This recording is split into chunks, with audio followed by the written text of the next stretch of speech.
5, 4, 3, 2, 1. I'm John Miglosh for the Wisconsin DMA and the International Society for Strategic Marketing. We're going to be talking a little bit about robots today, AI, AR, and some other junk, just so you guys have some really up-to-date opinions. But first, the backyard is open, so let's check that out, which I thought was kind of cute. Get your cup of coffee. We have a huge backyard, so we did all this. Except we did a one-story house-sized bonfires on a regular basis. We haven't tried that movie night. We should. I have a projector. Make your summer everything it can be and discover what's possible at Lowe's. And there you go. Isn't that nice? Isn't that nice? Okay, it's about time something opened. So now let's get over and check out the news. Okay, Zoom. We've been talking about Zoom. Yesterday we talked a lot about Zoom. And the company blocked Tiananmen Square commemorations, and U.S. lawmakers got wind of it. And they are talking about doing something. I don't know if they will. The company also banned U.S. Hong Kong-based dissidents who hosted meetings. But they were reinstated eventually. TikTok got a little bit of a slap on the hand last December when lawmakers urged execs to cut ties with the app's Beijing owner, ByteDance. Okay, so Congress is getting involved. Who knows what that'll mean?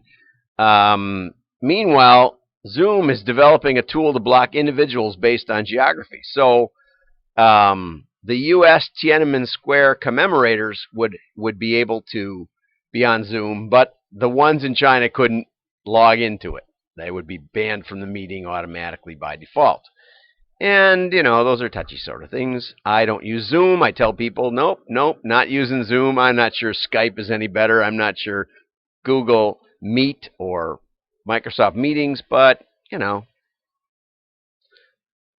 I got such secret stuff. You wait till later in the show. So Zoom looks ready to meet the challenge in Washington. They're staffing up their lobbying team. That is not the answer. It's an answer. Whatever happened with Apple reality glasses, you know, and what happened with Google Glass and all that stuff?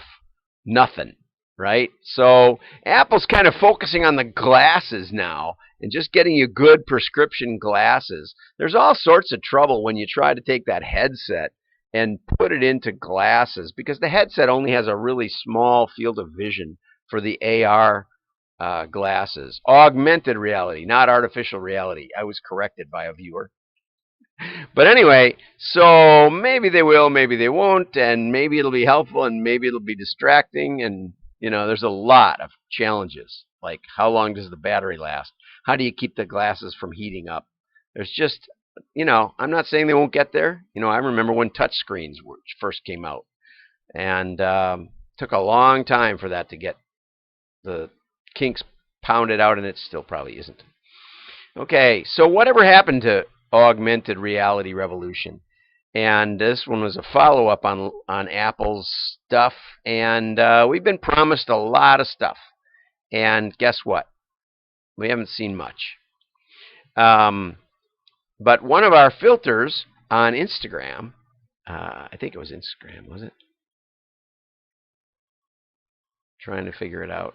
Anyway, on Snapchat, rather. Instagram, Facebook, Snapchat, Instagram got billions of impressions. So these filters are, in a sense, augmented reality. You know, the ones that make your face look like a bunny or something like that. And so there are areas where it's making some inroads. I did download Pokemon Go, but it can be popular, but it's, you know, we're just getting close on that, and that's just the bottom line. So a really good article out of Australia: skills gap and restricted budgets are inhibiting transformation investments, so the survey says. The state of modernization, transformation, and innovation in the digital age. Said effectively using technology has been the key to transformational success, but oftentimes what happens is a company will innovate in one area. For example, Amazon. They took the the book search that used to be in little bookstores, and they'd say, we don't have it, but we can get it for you, and it'll be here in a week. And Amazon said, you know what? If we could get access to that search, we could let consumers search for their own books and ship it right to their house. Why not? And that was the beginning of Amazon. Really. There were no warehouses. There was nothing. But they kept innovating. And I give Jeff Bezos a lot of credit on that score. Right? They kept innovating. They kept innovating. We did a database for E-Trade back in the 90s, I suppose, when they were one of the first that would let you trade stocks online. And they had, I don't know, 150 tables, and they had no common key to their customer accounts. They were spread across 4 servers, and I'm sure what happened was they got the interface working so that a consumer could say what they wanted and see what they had, and then, the president or somebody said, hey, this isn't working the way I expected. And the IT people think, oh, we weren't set up for that, and they put up another server. And while you're online, they gave a cookie to the new server, handed you off, looped over there, did the procedure, came back to the main one. So what happened was their structural design handicapped them from future innovation, and that's a very common strategy. And we've seen that over and over and over in the architecture of companies behind, where they innovate one area and band-aid the rest of it, and it becomes a millstone around their neck. Half of the decision makers in this survey said that they're not innovating at a competitive rate.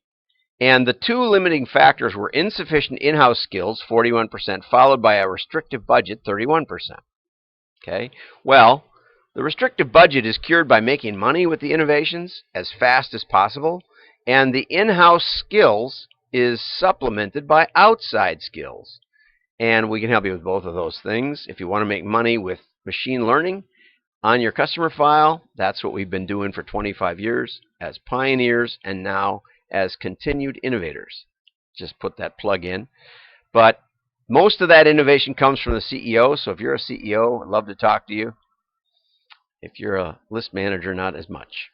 Okay, moving on. Where are all the robots? I want to camp out on this one a little bit. We were promised robots everywhere. If you remember Lost in Space, warning, warning. We grew up with robots on robots, and they were going to do everything. And all we got is Facebook. I love this line. All we got is Facebook serving us ads that we don't want. And Netflix recommending another movie that we shouldn't stay up to watch. Yeah, why is that? This guy explains it. It's a very, very well written article. It's really long, though. Actually, robot arms go back to about 1973. So that's when I graduated high school. And, I mean, we've been a long time. And so if you go to any automotive plant, you'll see hundreds, or in Tesla's case, thousands of robots.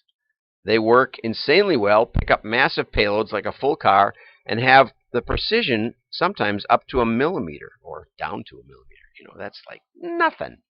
Okay, and they can move that car just where they want it, right? So those are called hard animation, and they're mainly mechatronic systems. I haven't seen that word before. I don't know if you ever have either. And they work insanely well because they only have to do the same thing. But if you put a Chevy truck on that Tesla line, it would not know what to do with it, right? They know what to do with that very, very, very controlled inside the factory environment, right? Now, on the other hand, on the opposite end of the spectrum, and this is exactly like machine learning, state of machine learning in marketing today. You have the regression experts, handcrafting models that only use about 6, 8, 10 variables. They throw the rest away. Or you've got neural net, and they've got 1,000 variables, but they have no clue what it's really doing.